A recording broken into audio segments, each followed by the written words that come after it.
In questo episodio del nostro road trip in Bulgaria visiteremo le 3 più imponenti opere brutaliste del decaduto Partito Comunista. Sfideremo nebbia, vento, neve e soprattutto la pazienza di Stefania.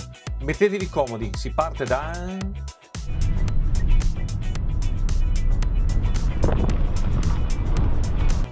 Sei emozionato?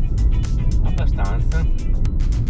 Iniziamo adesso l'ascesa al monte Buzluzza.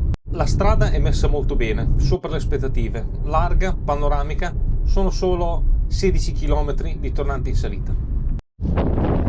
Male che vada poteva nevicare, male che vada poteva piovere e invece c'è solo un po' di nebbia. Benvenuti al Buzluzza.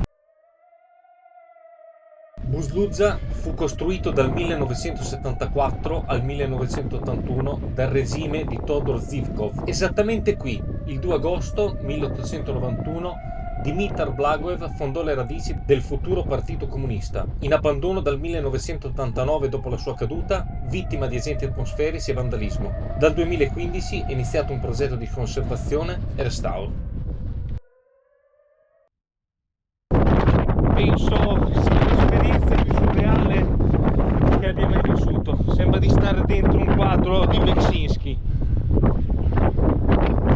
È semplicemente enorme. Bello che qui è completamente riparato. Siamo al cospetto del Buzluzza, il palazzo bulgaro del Partito Comunista, o meglio, ciò che ne rimane, ciò che riusciamo a vedere. Mi ricordo nei primi anni 2000 quando si vedevano le prime foto sul web, su siti tipo Artificial Law, ci si poteva entrare liberamente. Fortunatamente attualmente è chiuso e si auspica che venga restaurato. Qui sicuramente è venuto Spitz direttamente da Beat Street a crossare tutti i graffiti. Mi viene da chiamarli atti vandalici qui, per quanto abbia sempre rispettato la street art, però venire a infangare un posto del genere. Il posto è costantemente presidiato. Ci sono anche delle telecamere sopra e chiaramente un cartello che ti dice di non uscire fuori dal sentiero. Diciamo che non c'ho questo istinto. Qui siamo sotto la torre posteriore dove in cima spicca la stella rossa. Qui invece con questo mito sembra che la torre abbia un'altezza smisurata. Chissà dentro com'era. Praticamente dentro era un Parlamento, era uno stanzone completamente vuoto, tutto attorno c'erano i mosaici.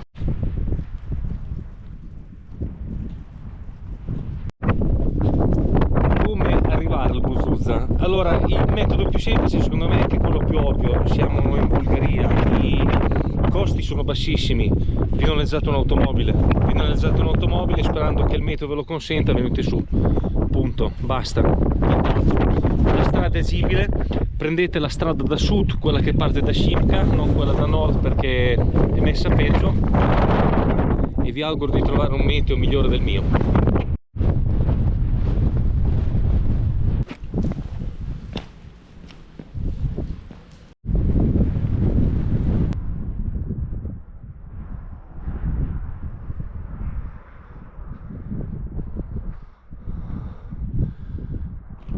Situazione meteo. La Stefi aspetta rigorosamente in macchina. Non è che vado spesso su altri pianeti, ma venire qua su mi ci ha portato veramente vicino, veramente bellissimo.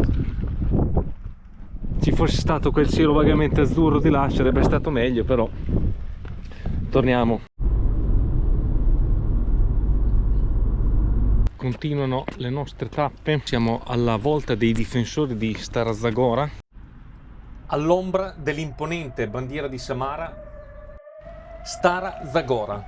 Qui, il 31 luglio 1877, i difensori bulgari combatterono eroicamente contro gli ottomani nella guerra di liberazione. Costruito nel 1977 dal regime comunista per il centenario con sculture di Krum Damianov, in rovina dal 1989. Dal 2012 è in fase di restauro come simbolo patriottico.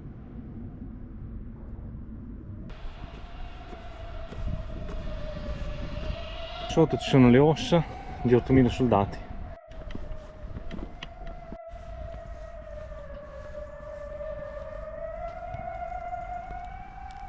I difensori di Stara Zagora. Studiano il giorno Repete? Attendo, guarda perché non ci sono anche le barriere qui.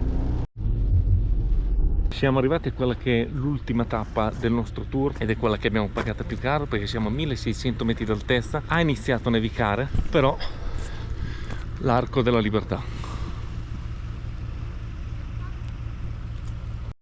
È iniziato a nevicare proprio in questo momento. Fortunatamente, a differenza del Bus Luza, abbiamo avuto una visibilità. L'arco è alto 34 metri, è stato costruito negli anni 70, diviso in due lati. Qui porta la data 1878, alla fine dell'invasione ottomana, dall'altra parte 1944, che è una data che conosciamo, alla fine della seconda guerra mondiale. Sotto le statue dei soldati della seconda guerra mondiale e dall'altra parte soldati bulgari.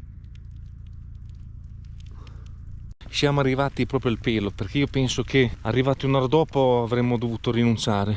Questa è la strada che ci aspetta per tornare su. Vale i 20 km di tornanti che abbiamo fatto per venire su a vederlo. Se il meteo lo consente, assolutamente da vedere. La strada per venire su è un disastro, soprattutto l'ultimo tratto. Nelle belle giornate conviene chiaramente parcheggiare nei parcheggi sotto, perché l'ultimo tratto di strada ci sono diversi punti frenati che non andiamo a collodare. Dunque, mentre rischiamo la morte Speriamo di no. in questa strada, diciamo, impervia, questa era l'ultima tappa del nostro tour.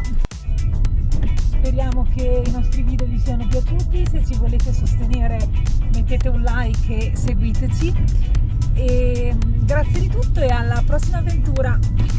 L'avventura continua verso Plovdiv, l'antica città romana di Filippopoli. Dopo questo trittico brutalista avevo promesso alla Stefi un soggiorno di lusso al Grand Hotel, ma lei non sa ancora che sarà l'albergo più brutalista della Bulgaria. Iscrivetevi per non perdere il prossimo episodio.